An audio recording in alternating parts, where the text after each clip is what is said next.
Okay, we're going to be coming up in just for 15 seconds. Just relax. Coming up in 10, 9, 8, 7, 6.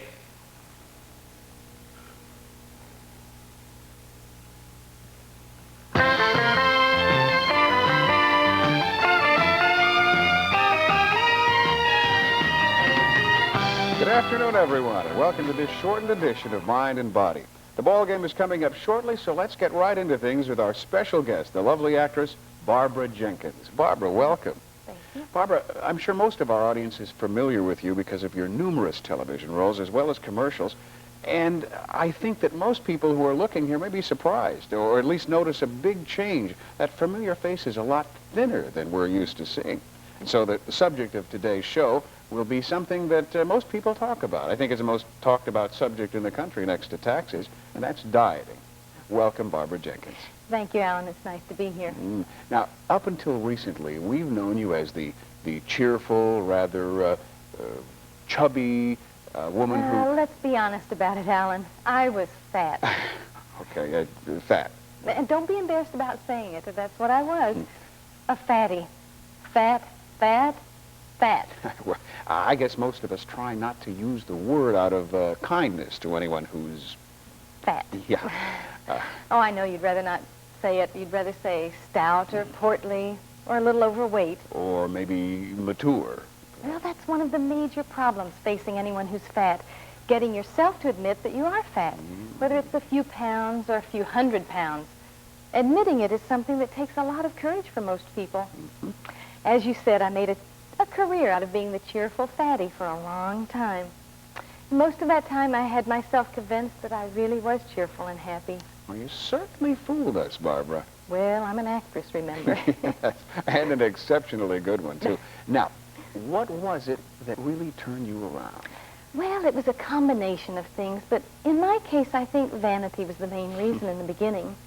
You know, I wouldn't even undress in front of a mirror, even in the dark. Oh, boy. And did you ever see me where I wasn't completely covered up? No, this is the first time. We've never... That... No, I don't think so. Well, it was in my contract that I never had to expose anything more than my face, my hands, and the bottoms of my feet. Oh, boy. I've got a great agent. You know, I really didn't think of you as being fat, though. Well, a lot of people say that. But it's how you see yourself that's what counts, not how others see you. That's right. You know, there are other considerations, perhaps health, that could have been part of your decision to lose weight as well. Well, they did become important after I seriously started to diet. You know, after a few sessions with my doctor. What do you mean, seriously started to diet? How much weight did you lose, Barbara? Well, I'd been off and on diets of all kinds for years. Mostly the ones that promised fast weight loss with no effort. Oh, you mean those so-called miracle diets? Oh, right. I was a sucker for any magazine article or ad or well-meaning friend who had a new secret way to get thin. Oh, the problem, of course, is that none of them had a secret way to stay thin. Of course. And over the past 10 years or so, I've probably lost about 600 or 700 pounds. Mostly water. Well, let's, since our time is limited, Barbara, let's get down to the meat and potatoes, pun intended, of dieting. Would you say so much emphasis is placed on losing weight today because we finally realized as a society that being overweight isn't good for your health? I'd say that modern medicine has been able to pinpoint the dangers of obesity. But the benefits of being slender aren't something we just discovered in the 20th century. Oh, yes. What was it you mentioned earlier about Hippocrates? Hippocrates said that the very obese die sooner than the very slender. And he lived about 400 BC. You come to think of it, if you look at the Greek and Roman statuary, they're all perfect specimens. Oh, there are periods of history where being obese was a sign of prosperity. And even today, there are cultures where being fat means success. Oh, yeah. But we're talking about just our culture in the United States.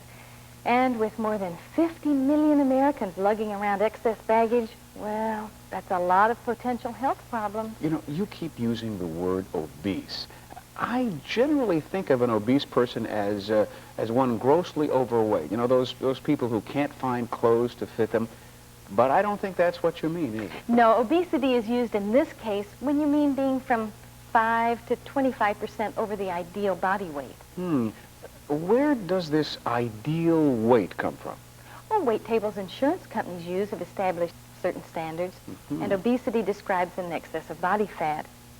But it really isn't important whether you use overweight or obese. They're interchangeable. Okay, so if a person weighed, say, 150 pounds and gained only 7.5 pounds, by definition, they'd be considered obese. Right.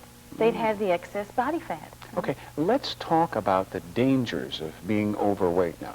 Of course, we're all aware of the strain carrying those extra pounds around puts on the heart. Right. The heart has to work harder to pump blood through all that surplus fatty tissue. It's kind of like a car that's loaded beyond its capacity. After a while, the engine stops functioning efficiently. Or it just breaks down and stops. You mean a heart attack. Right. And there's also a connection between obesity and hypertension, which causes high blood pressure, and that's more strain on the entire cardiovascular system. Okay, now, let's back up a second. You didn't have any health problems when you went to your doctor, did you? Oh, no, fortunately, I was in good shape. Just lucky, I guess. Right. Well, then weren't you aware of some of these problems connected with being fat before? Vaguely. But I kept my head in the clouds and my mouth in the refrigerator. When I finally got up the nerve to go talk to my physician, which, by the way, everyone should do before going on a diet. Anyway, when he started telling me about the possible long-term effects of being fat, well, vanity went right out the window. And I mean, when I left there, I was scared. You mean your doctor frightened you into losing weight? Oh, no. He was very kind and sympathetic. He just gave me the facts and figures and let me draw my own conclusions. I guess you just can't twist somebody's arm to make them lose weight. It's something you really have to make a conscious decision about. That's right. So what are some of the other problem areas, then, about being fat? Well, there's osteoarthritis. Oh, that's a very debilitating form of arthritis. Strain on joints that bear body weight, like hips and knees, can cause osteoarthritis, or make it worse if it's already present. So excess weight, then, increases the strain. Exactly. And some of the other diseases that go along with obesity are coronary artery disease, strokes, pulmonary disease. Breathing problems? Yes.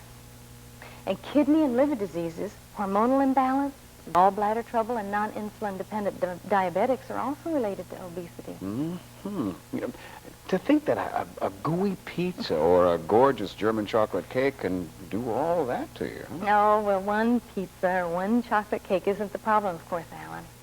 It's the eating habits over a period of years. That makes me feel a little better. Anyway, breaking an old habit is really the big difficulty in dieting then, I suppose. You get so used to eating one way that when it comes to the change, well, it just isn't comfortable. Right.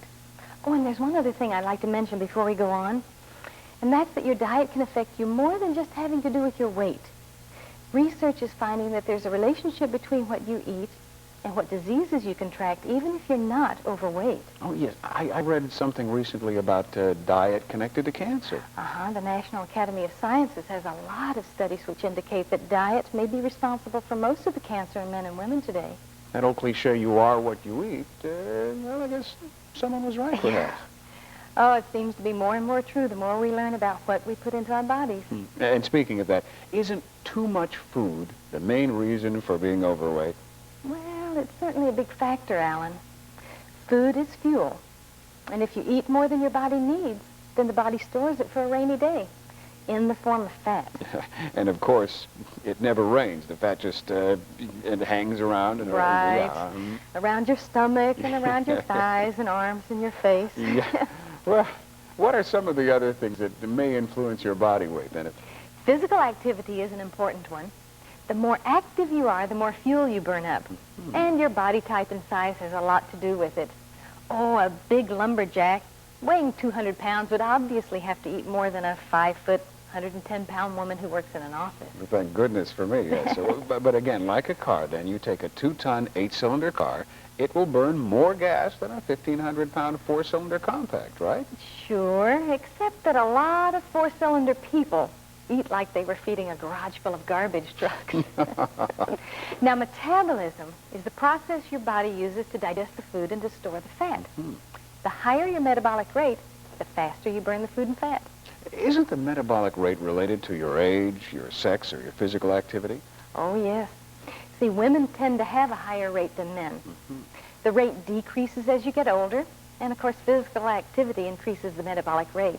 You know, I've seen some of those miracle diets that claim the body makes a distinction between different types of calories depending upon what kind of food is eaten. Now, what about that? Well, for the most part, the body doesn't know the difference if a calorie comes from scrambled eggs or a cream puff when it comes to putting on weight. That's too bad. I kind of like to believe that. Oh, well, I see it's time for a commercial break now, so can you give us something to think about until we come back? Sure. The guiding principle to losing weight is very simple. If you eat more calories than you burn up, you gain weight. If you eat fewer calories than you burn up, you lose weight. Then why is it so doggone hard? Well, look, when we come right back, we'll talk about miracle and fad diets, sensible dieting, and the 3 classifications of obesity. Now, stay tuned. We'll be right back.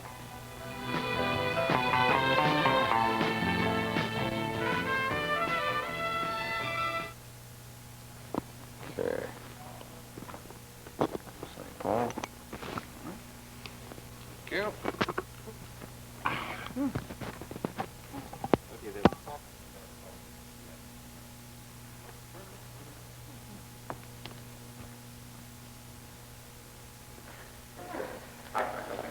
Very well. We have a few minutes here, Barbara, and I thought you might like some coffee or tea. Yeah, we got a problem with camera 1. We're going to stop for a few minutes until we get a replacement in, okay? Okay, Fred, good. That gives us a chance to have a coffee break.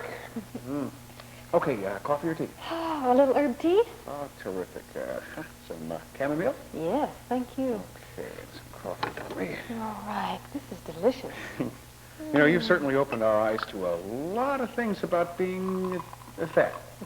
You know, the psychological aspects of dieting never really occurred to me. Well, it takes a lot of time to put on those extra pounds. When you have to shift gears mentally and physically to lose them, well, it can be difficult. But not impossible. No, but what you have to do is not to have great expectations that being thin is suddenly going to change your life into a paradise. You know, that's interesting because I've known overweight people who were happy as clams when they first lost the weight. But after a while, they get depressed and go right back into the old feed bag. I know. What's happened in the past couple of decades is that between the media and society, being thin is equated with being happy, and of course, that simply isn't true. Yep, one of the most unhappy guys I know is thin and couldn't gain a pound if his life depended on it. But he's so miserable and depressed all the time that it's hard to be around him. Yeah. Part of the problem is that everybody carries on about how great it is to be thin, but nobody mentions the joys of eating anything in sight in order to sustain being fat. Pigging out is one of the great pleasures in life for some of us sometimes. Well, I'll tell you a little secret, Alan, since we're not on the air. I still miss not going to the fridge in the middle of the night and finishing the leftovers or making some yucky mess of ice cream and syrup and nuts. That kind of eating is like a security blanket, I guess. Exactly. Food's never going to reject you. It's always there for the taking. But getting back to the psychological aspects of obesity, when you take the food away from someone, there's probably a sense of loss or emptiness they've got to fill once they're down to their normal weight. Right. And that's where the trouble can start. Well, look at it this way, Alan. In a fat person, my former self included, their subconscious can equate being thin with giving up being alive and vital and living life with great abandonment. So the party's over if they get skinny, huh? Yeah, you can look at it that way. They want what being thin means as far as society is concerned. Well, whether that's a real thing or not. But personally, being thin can be very threatening. Having to give up that freewheeling way of eating, that security blanket. You know, you mentioned something before the show today, Barbara, we better be back on the set, okay? That was very good. Well, thank you. I enjoyed it. I really enjoyed the show.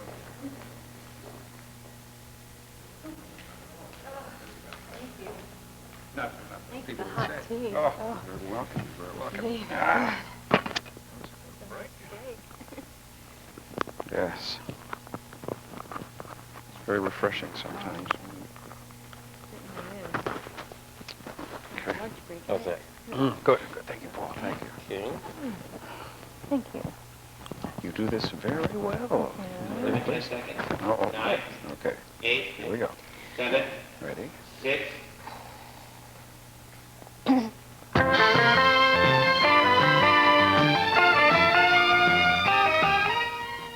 Welcome back to the second half of Mind and Body with my guest, Barbara Jenkins.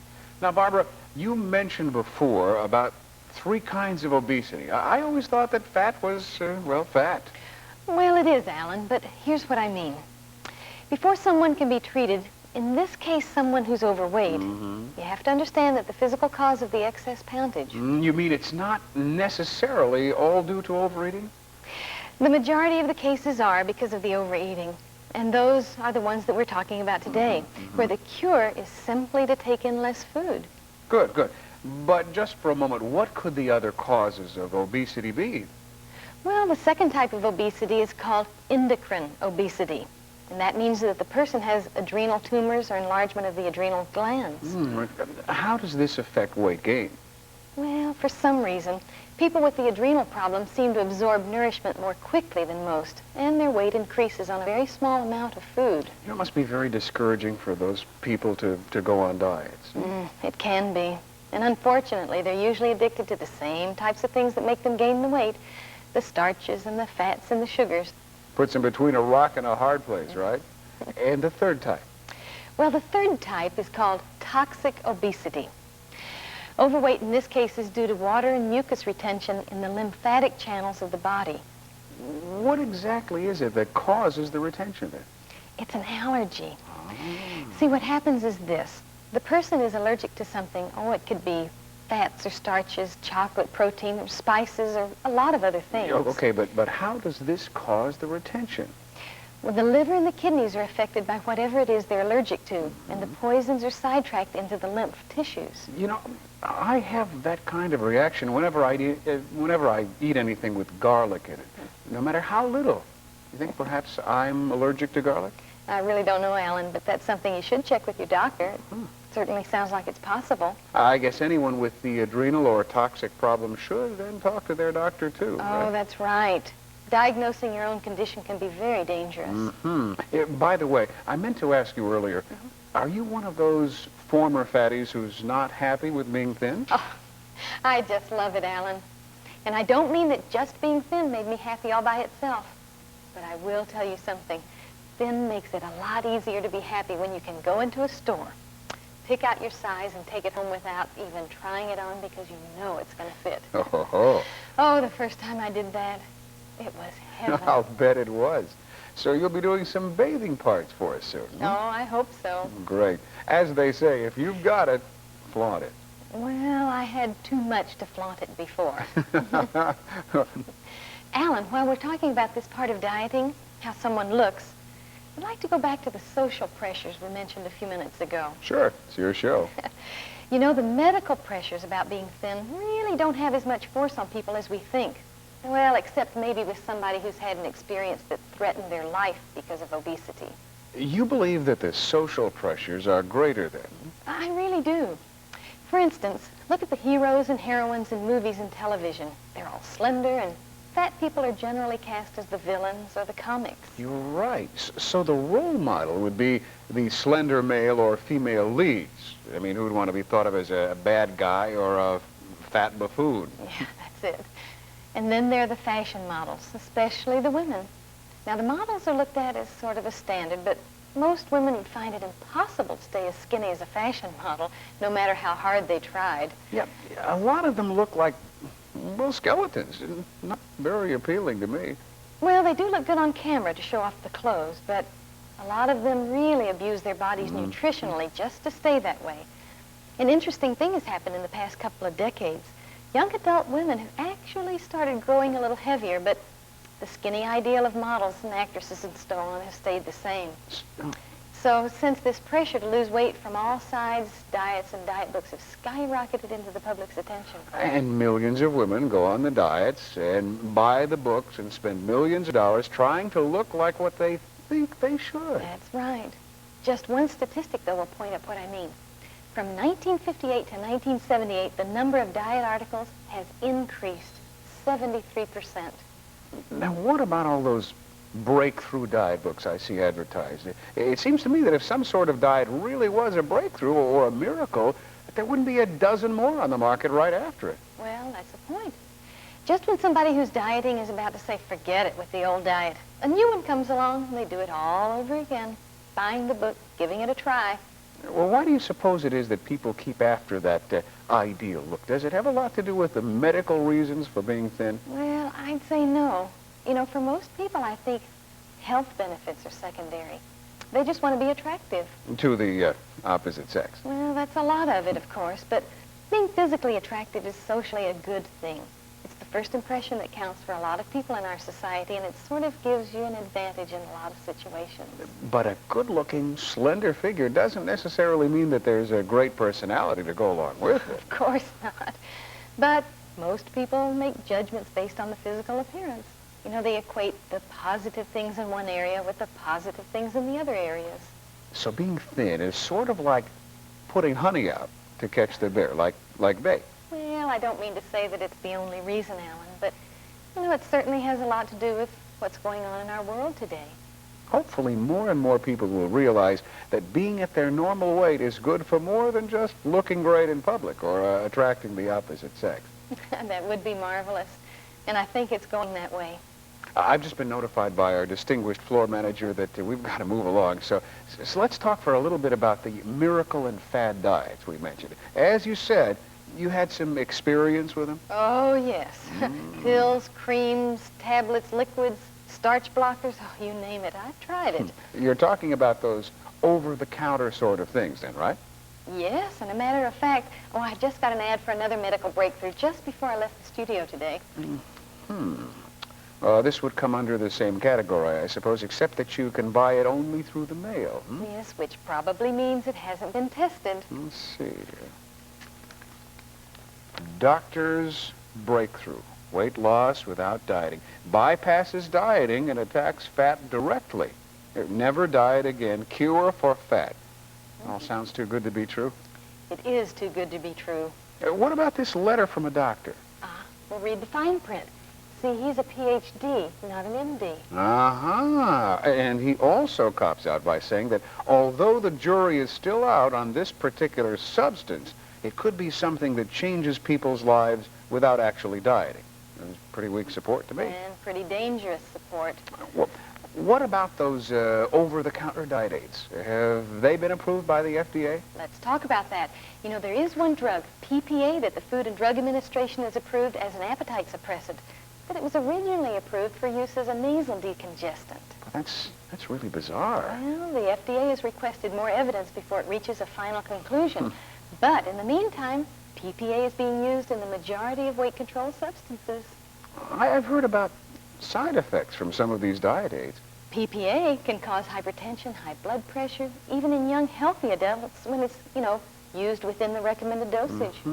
And the FDA admits that PPA can be hazardous to at least 20% of the population. 20%? Is hypertension the only side effect? No. There have been reports of anxiety, dizziness, hallucinations, accelerated pulse rate, restlessness and agitation, all while using the recommended dosage. In fact, I've heard that they use caffeine in a lot of these products as well. Yes, and caffeine can just make the reactions worse. I'm almost afraid to ask, but what other drugs do these diet aids use? Benzocaine is another one. But benzocaine is an anesthetic. Now, what good can it be for losing weight? Well, it's used in chewing gum, those lozenges, you know, the candy-type reducing products. What it does is to numb the taste buds just before you eat, and that's supposed to lessen the desire for food. It's supposed to. Does it work at all? Well, the numbing sensation doesn't last long enough to really make a difference in appetite control.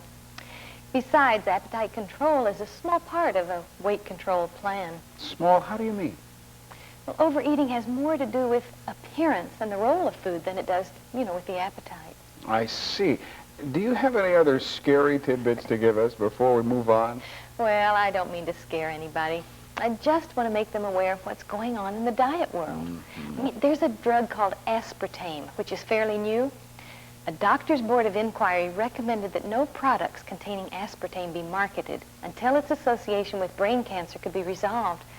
But the FDA overruled their opinion, so products containing aspartame are available now, or will be in a short time. To help you lose weight? That's what they tell us. I can just about hear the groan of the crowd in the ballpark there. So we'd better move on to another part of our topic. The fad diets that seem to be everywhere these days. Well, fad diets have been around for a long time, Alan. It's just that they're much more publicized these days. One quick weight loss diet that was popular in the 1920s was the vinegar diet. Yuck! What good does drinking vinegar do? And who the heck would use a diet like that? Well, it doesn't do any good.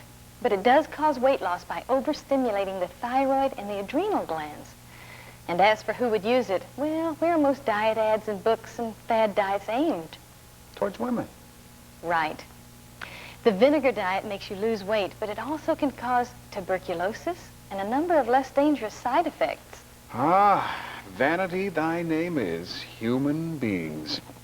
Now, what else was used in the old days to lose weight quickly then? Oil diets were popular in the 20s and the 30s, and there's still some diets today based on using oils of some kind. Mm-hmm. 30 weight or higher, I'll bet. It makes the food just kind of slip away, huh? Well, I can't give you the scientific reasons why you'd lose weight on an oil diet, but drinking lots of oil is dangerous. Even a neutral one like mineral oil. And what about those combination type diets? You know, bananas and skimmed milk, lamb chops and pineapple, that sort of thing. Any of the combination or pairs diets are not only boring, they're dangerous because they cause vitamin and mineral deficiency disorders.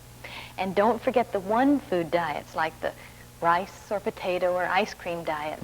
The combination or single food diets are the eat-all-you-want diets, aren't they?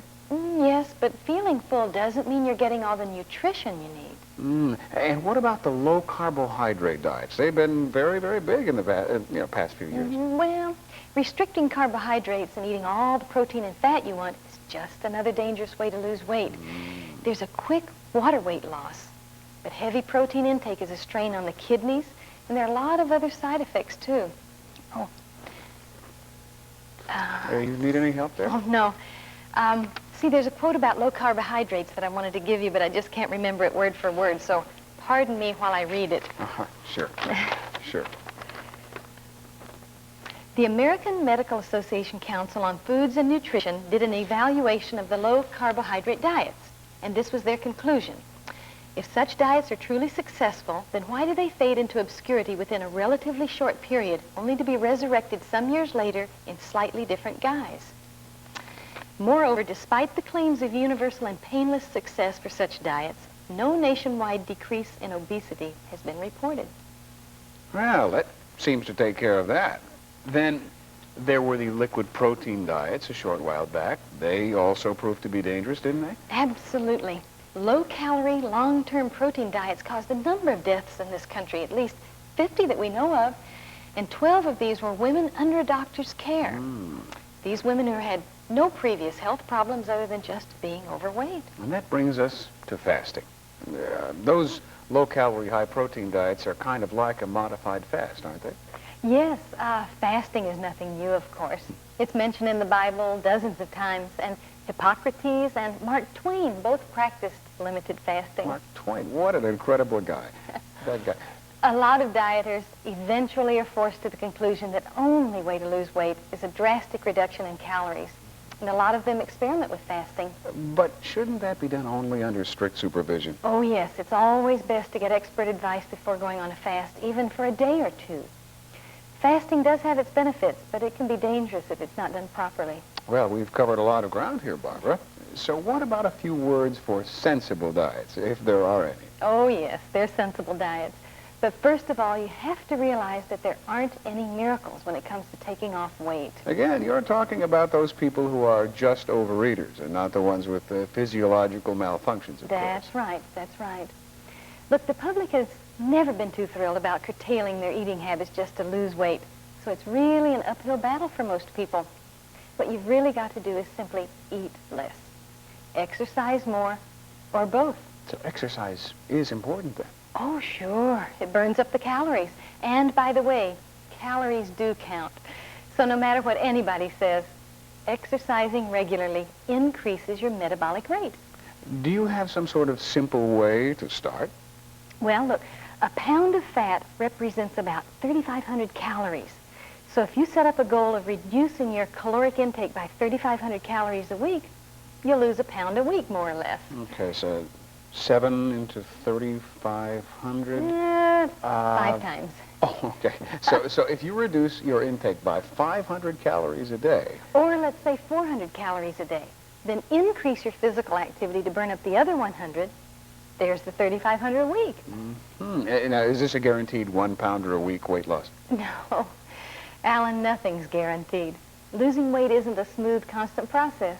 Usually you lose more in the first week, though, partly because you're getting rid of a lot of water, too.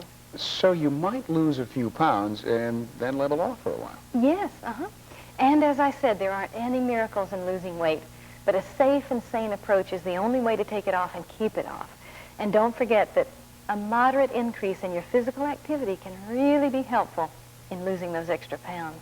What you seem to be talking about here is a diet that a person could live with for a long time, not just until the weight is off. That's about it. See, everyone's body responds differently, so the diet has to be adjusted to your own metabolism, your body type, and so on. Just because your friend lost a ton on a certain diet doesn't mean you can do it too. Don't you think that a lot of people who go on diets neglect to look out for proper nutrition? I mean, they're so obsessed with losing the weight that they overlook the fact that they have to be having nutrition in mind as well as those low-calorie meals. Oh, that happens a lot. You lose weight, but your friends tell you you look terrible. Make sure the diet is balanced for good nutrition. You know, we're just about out of time, Barbara. So can you sort of sum up some ideas about sensible dieting for us? I think so. First, losing weight isn't easy, so you've got to be prepared to put out some effort. Sort of anything worthwhile is worth fighting for, That's it. The next, the rewards of dieting aren't necessarily immediate. 1 or 2 pounds a week might take a while to show up on someone who's mildly or greatly obese. And don't feel you have to do it alone. Get some help from somebody around you at home or at work. How about avoiding hunger pangs? You can do that with a moderate reduction in your intake and maybe by increasing the frequency of meals. Now, this point is very important. Be sure to adapt your weight loss program to fit your individual needs. There are a lot of variations on dieting, so you have to find the one that suits you best. Time for one more point, Barbara. Okay. Remember that losing weight and keeping it off isn't a short-term thing. You have to modify your eating and your exercise habits for the rest of your life. But considering the benefits of good health, it really isn't too much to ask of yourself. Barbara, thank you for being here and giving us so much information on dieting. I really wish we had more time, but they're about to throw the first pitch. So join us again next time when we'll have some more interesting guests and personalities. Oh, Alan, wait. I'd like to close with a little poem by Walter de la Mare. If it isn't longer than 10 seconds. It's a very odd thing, as odd as can be. Whatever Miss T eats turns into Miss T. That's wonderful. Thank you. Yeah.